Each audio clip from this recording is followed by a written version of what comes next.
trembling under the blanket. But he has spoken. Zaid, زید حالای اون What happened to my بلایی nephew سر on the برادرزادم اومده؟ he was alone in the cave. Suddenly, an angel came into him. The angel said, read. Muhammad replied, I cannot read.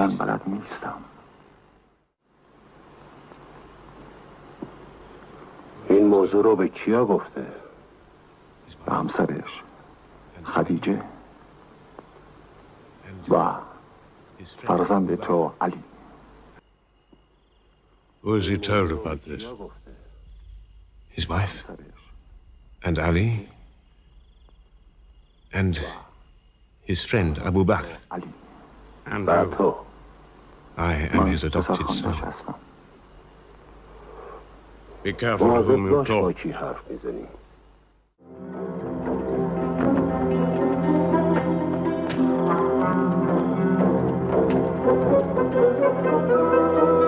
دشخیمان خونخوار از هر طرف به سوی خانه پیامبر سرازیر شد. پیامبر شبانه از خانه خارج شد. علی با همه آرزوهایش خود را قربانی اسلام کرد. آگاهانه به آغوش مرگ رفت تا نهال توحید بارور شود. افریت مرگ بر سرش دهان گشوده بود و نیزه های طاغوت برای دریدن قلبش برد. اما او در روند تکامل توحیدی در رأس آب پیامبر راه از آمده. علی ابوزاده‌اش اونجا بود تا به خاطرش بمیره. ما با کی در جنگیم؟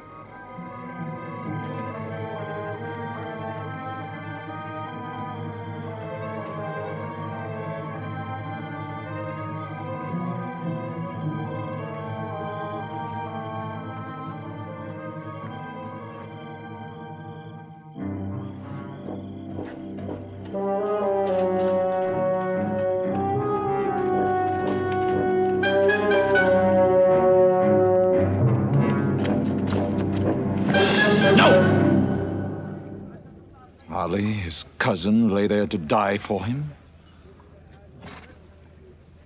Who are we fighting?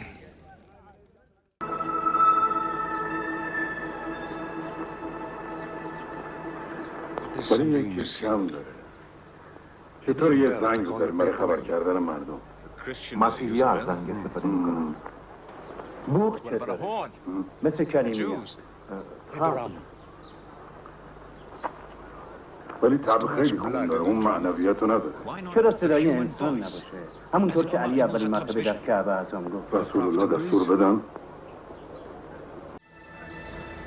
But there's something missing. Maybe a bell to call the people in. The Christians use a bell? What about a horn? Like the Jews? A drum. There's too much blood in a drum. Why not the human voice, as in Omar ibn al-Khattab's vision? If the Prophet agrees,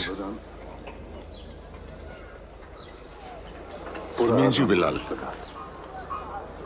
Me? You have a good voice, use it. Climb up there.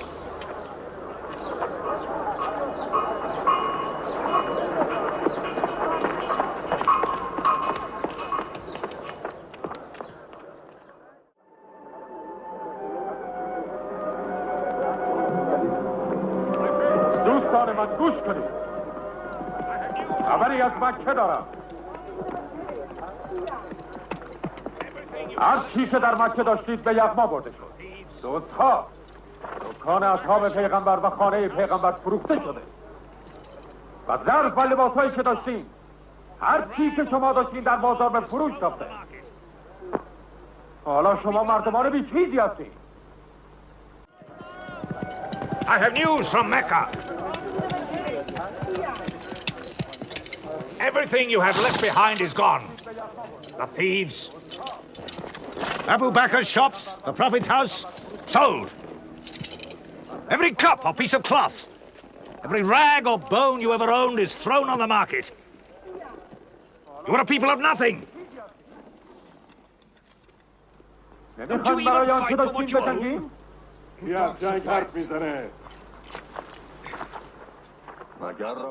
السجود صدق الله العظيم. چو بیرون رواد فرشته در آید زندانها رفت خدایان ساختگی فرار کردند.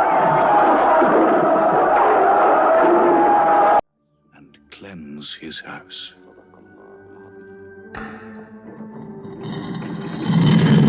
Truth has come! Falsehood has fled away!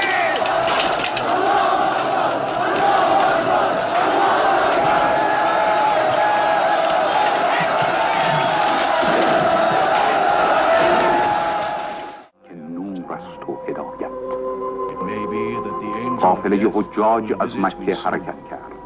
نزدیک جفه به قدیر قم رسیدند. در اینجا پیامبر اکرم خطبه‌ای ایراد کرد.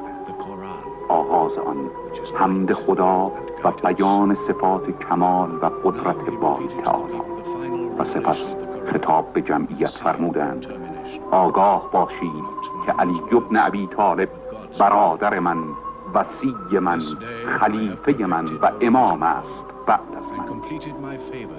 و در اینجا پیامبر آخرین It may be that the angel of death will visit me soon, and death will overtake me.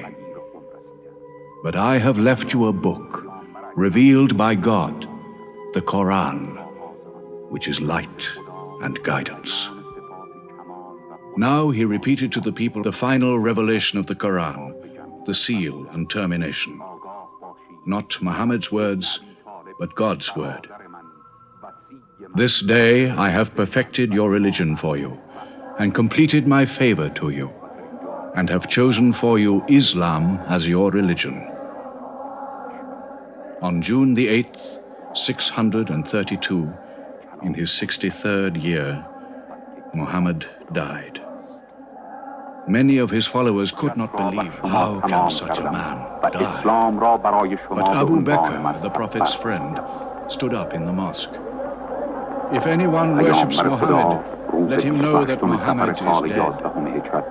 He who worships God, let him know that God is alive and cannot die. They buried Muhammad beside his mosque. But the religion he preached found its place in the heart of man. It endured. It multiplied.